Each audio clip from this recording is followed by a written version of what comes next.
on parle de la qualité des verres au club de golf Le Grand Port-Neuf, il y a des employés qui s'occupent de la qualité des verres, qui dealent avec, qui négocient avec la météo. Qu'est-ce qui fait ton employé? Qu'est-ce que JP gère ici par rapport aux verres? Oui, habituellement, on veut tondre à tous les jours pour donner une qualité optimale aux golfeurs. Mais il y a des raisons qui font que des fois, on saute des tontes.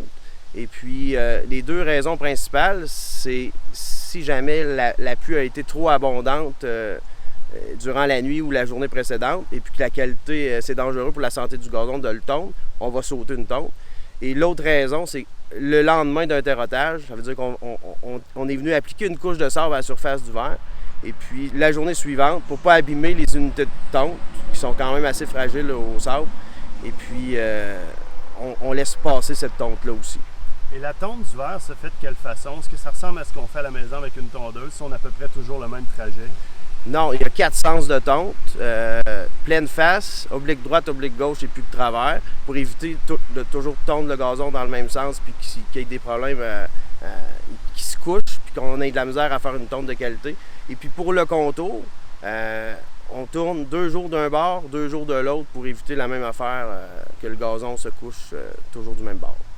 Ben, ça, c'est un moulin qui est attaché après la tondeuse à graines. Il y en a 3 comme ça par tondeuse.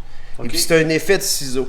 Dans le fond, tu as le moulinet qui tourne rapidement et qui vient tondre au niveau du point de contact ici avec la contre-lame.